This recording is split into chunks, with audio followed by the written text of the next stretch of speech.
ರಾಜ್ಯ ಸರ್ಕಾರ ಲಿಂಗಾಯತರನ್ನ ಟಾರ್ಗೆಟ್ ಮಾಡ್ತಾ ಇದೆ. ಲಿಂಗಾಯತರನ್ನ ಟಾರ್ಗೆಟ್ ಮಾಡುವ ಅವಶ್ಯಕತೆ ಏನಿತ್ತು? ಸಿಎಂ ವಿರುದ್ಧ ಜಯ ಮೃತ್ಯುಂಜಯ ಸ್ವಾಮೀಜಿ ಆಕ್ರೋಶವನ್ನ ವ್ಯಕ್ತಪಡಿಸಿದ್ದಾರೆ. ಪೊಲೀಸ್ ಇಲಾಖೆಯಿಂದ ನಿರಂತರ ಬೆದರಿಕೆ ಬರ್ತಾ ಇದೆ. ನಮ್ಮ ಪದಾಧಿಕಾರಿಗಳಿಗೆ ಬೆದರಿಕೆಯ ಕರೆಗಳು ಬರ್ತಿವೆ. ಯಾವ ಸರ್ಕಾರದಿಂದಲೂ ನಮಗೆ ತೊಂದರೆ ಆಗಿರಲಿಲ್ಲ. 3 ಸಚಿವರು ಬಂದು ಒಳ್ಳೆಯ ಮಾತನಾಡಿದ್ರೆ ಮುಗೀತಿತ್ತು. ಅದನ್ನ ಬಿಟ್ಟು ಲಾಠಿ ಚಾರ್ಜ್ ಮಾಡುವ ಅಗತ್ಯ ಏನಿತ್ತು? ಕೆಲವರಿಗೆ ಪೊಲೀಸರು ಎದೆಗೆ ಚುಚ್ಚಿ ಹೊಡೆದಿದ್ದಾರೆ. ಪೊಲೀಸರು ದ್ವೇಷದಿಂದ ಮಾರಣಾಂತಿಕವಾಗಿ ಹಲ್ಲೆಯನ್ನ ಮಾಡಿದ್ರು. ನಮ್ಮ ಸಮುದಾಯದ ವಕೀಲರ ಮೇಲೂ ಹಲ್ಲೆ ನಡೆಸಿದ್ದಾರೆ. ನಮ್ಮ ಹೋರಾಟದಿಂದ ಹಿಂದೆ ಸರಿಯುವ ಮಾತೇ ಇಲ್ಲ. ಮೀಸಲಾತಿ ಕೊಡಲು ಆಗಲ್ಲ ಅಂತ ಹೇಳಿದ್ರೆ ನಾವು ಬೇರೆ ಮಾರ್ಗವನ್ನೇ ಹಿಡಿಯುತ್ತೇವೆ ಅಂತ ಬೆಳಗಾವಿಯಲ್ಲಿ ಜಯ ಮೃತ್ಯುಂಜಯ ಸ್ವಾಮೀಜಿ ಹೇಳಿಕೆಯನ್ನ ಕೊಟ್ಟಿದ್ದಾರೆ.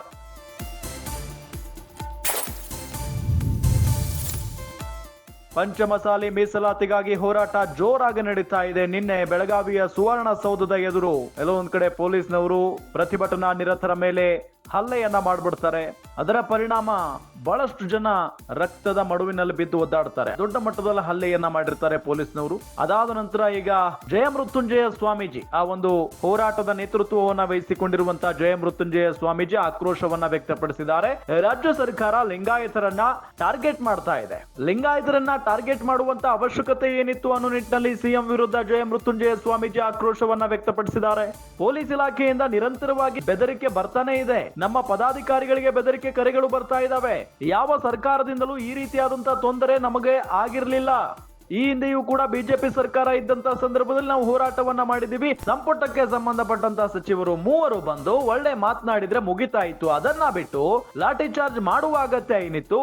ಕೆಲವರಿಗೆ ಪೊಲೀಸರು ಎದೆಗೆ ಚುಚ್ಚಿ ಹೊಡೆದಿದ್ದಾರೆ.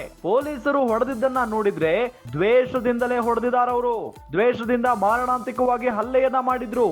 ನಮ್ಮ ಸಮುದಾಯದ ವಕೀಲರ ಮೇಲೂ ಹಲ್ಲೆಯನ್ನ ನಡೆಸಿದ್ದಾರೆ. ಹೋರಾಟ ಮಾಡೋದಕ್ಕೆ ಬಂದಿದ್ದಂತ ಜನರ ಮೇಲೆ ಹಲ್ಲೆಯನ್ನ ನಡೆಸಿದ್ದಾರೆ. ನಮ್ಮ ಹೋರಾಟದಿಂದ ಹಿಂದೆ ಸರಿಯುವ ಮಾತೇ ಇಲ್ಲ. ನೆನ್ಪಿಟ್ಕೊಳ್ಳಿ, ನೀವು ಮೀಸಲಾತಿ ಕೊಡೋದಕ್ಕೆ ಆಗಲ್ಲ ಅಂತ ಅಂದ್ರೆ ಹೇಳ್ಬಿಡಿ, ನಾವು ಬೇರೆ ಮಾರ್ಗವನ್ನೇ ಹಿಡಿತೀವಿ ಅಂತ ಹೇಳಿ ಬೆಳಗಾವಿಯಲ್ಲಿ ಜಯ ಮೃತ್ಯುಂಜಯ ಸ್ವಾಮೀಜಿ ಹೇಳಿಕೆಯನ್ನ ಕೊಟ್ಟಿದ್ದಾರೆ. ರಾಜ್ಯ ಸರ್ಕಾರ ಲಿಂಗಾಯತರನ್ನ ಟಾರ್ಗೆಟ್ ಮಾಡ್ತಾ ಇದೆ. ಲಿಂಗಾಯತರನ್ನ ಟಾರ್ಗೆಟ್ ಮಾಡುವಂತ ಅವಶ್ಯಕತೆ ಏನಿತ್ತು ಅನ್ನೋ ನಿಟ್ಟಿನಲ್ಲಿ ಸಿಎಂ ವಿರುದ್ಧ ಜಯ ಮೃತ್ಯುಂಜಯ ಸ್ವಾಮೀಜಿ ಆಕ್ರೋಶವನ್ನ ವ್ಯಕ್ತಪಡಿಸಿದ್ದಾರೆ. ಮೀಸಲಾತಿ ಕೊಡೋದಕ್ಕೆ ಆಗಲ್ಲ ಅಂತ ಅಂದ್ರೆ ಹೇಳ್ಬಿಡಿ, ನಾವು ಬೇರೆ ಮಾರ್ಗವನ್ನೇ ಹಿಡಿತೀವಿ ಅಂತ ಹೇಳಿ ಬೆಳಗಾವಿಯಲ್ಲಿ ಜಯ ಮೃತ್ಯುಂಜಯ ಸ್ವಾಮೀಜಿ ಹೇಳಿಕೆಯನ್ನ ಕೊಟ್ಟಿದ್ದಾರೆ.